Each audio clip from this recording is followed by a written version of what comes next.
Саламатсыңарбы, сиздер менен Арген Артур. 2020 жылы тармактык маркетингди кандай тандоо керек деп мага адамдар көп жазып башташты. Анткени биздин Кыргызстанда эле 300дөн ашуун тармактык маркетингдердин түрү бар.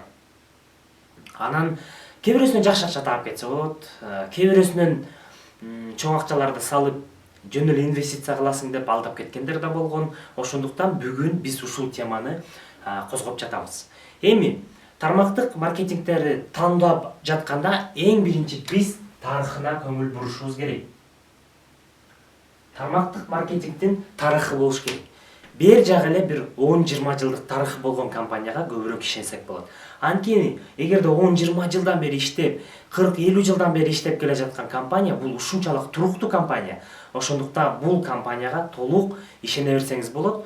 Тармактык маркетингде канча көп жашаса, ал компания жабылып калуу мүмкүнчүлүгү аз да.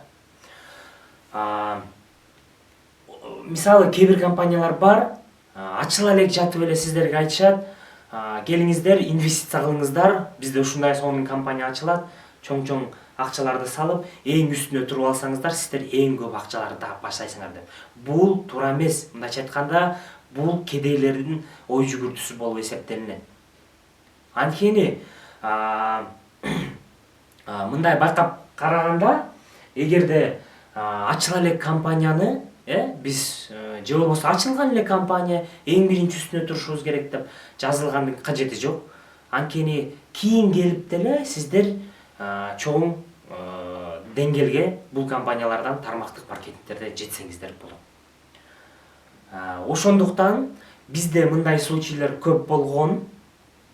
Келесиң, ачыла элек жатып эле акча сал дейт, же болбосо жаңы ачылдык, жаңы компания десе элдин баары эле, жаңы компания экен, мен ушул жаңы компанияга киришим керек, биринчи кирип алышым керек деп баардыгы кирип кетишет.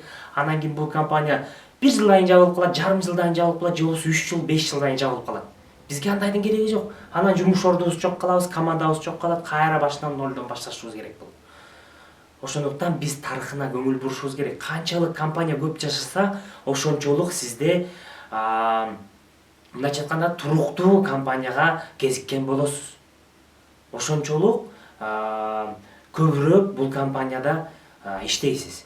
Сизде ушул компанияга кирерде мындайча айтканда башында 2 суроо болот. Мен батарактан кирип, чоң-чоң акчаларды алып кетип каламбы, же болбосо мен ушул компанияга түбөлүктүү жашап, ушул компания менен мындайча айтканда көгөрүп, чоң акчаларды таап, менин даже балдарым, неберелерим ушул компания менен иштеп кетүүсүн каалайм десеңиз, анда тарыхын карашыңыз керек. Андан тышкары биз деген өзүбүз эле келип, чоң акчаларды таап токтоп калбай, артыбыздагы адамдарды ойлоп коюшубуз керек. Мүмкүн биз башында 2-3 жыл жакшы акча табабыз, 4 жыл жакшы акча табабыз мүмкүн.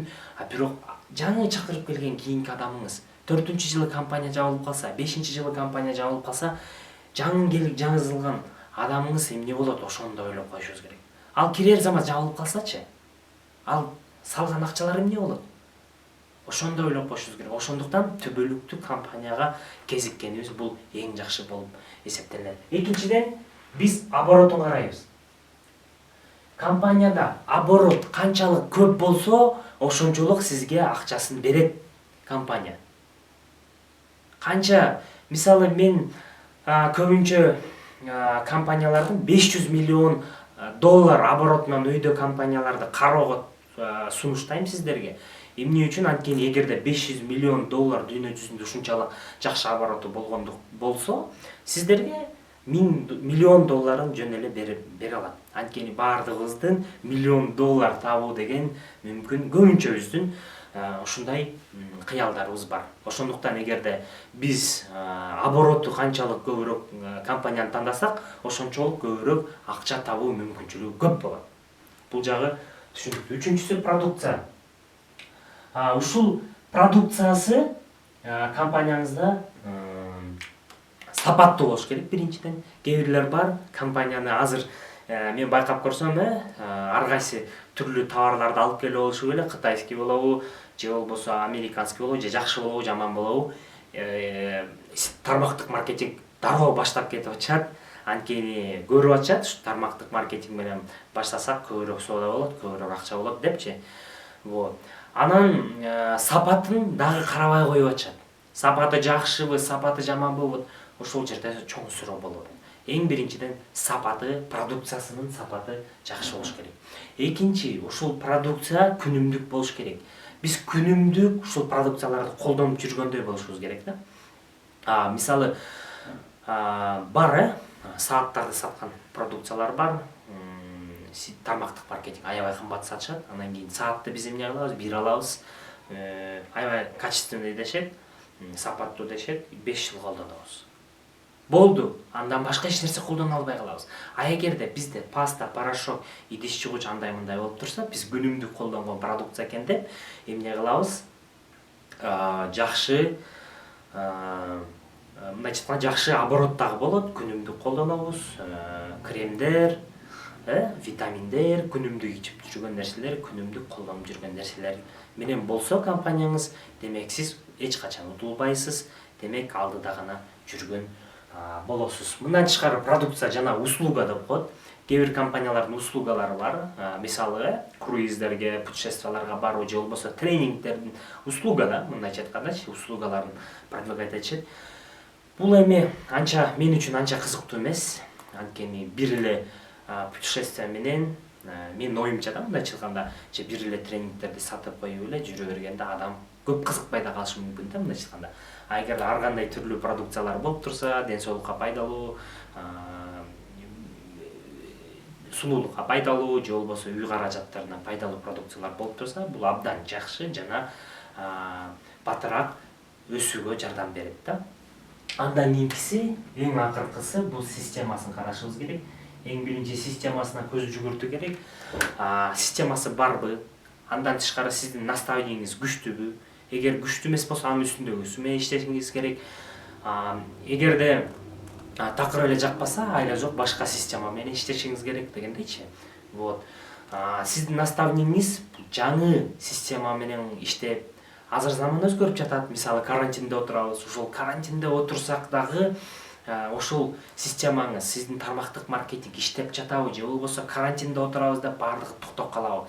Ушул суроону өзүңүзгө бериңиз. Эгерде иштеп жатса, албетте жакшы. Карантин болобу, эмне болот, ысык болобу, суук болобу, кандай шамал болот? Сиздин системаңыз эгерде иштеп жатса, демек сиз туп-туура системаны тандаган болосуз. Жана ал системада, мисалы, бул сизсиз, бул болсо сиз чакырып келген адамыңыз, мындайча айтканда, маалымат берүүчү спонсоруңуз да. Ошол эгерде сиз спонсоруңуздан ашып кете алган болсоңуз, бул туура система. Эгерде аша албай, эч качан сиз спонсоруңуз турат, ар дайым ашпаш керек деп компанияда айтылса эле, демек бул компаниядан акырын кача беришиңиз керек. Анткени сиз жакшы иштесеңиз, ар бир 10 киши болобу, 20 киши болобу, 30 спонсоруңуз болобу, чакырып келген адамдарыңыз бардыгынан ашкандай болушуңуз керек. Мына ушул 4 нерсе качан плюс болот, демек сиз туура компания тандаган болосуз. Бардыгыңыздарга, мен менен болгонуңуздарга чоң рахмат. Комментарий калтырыңыз. Сиздер туура компания тандапсызбы же туура эмес компания тандапсызбы? Жаза бериңиздер.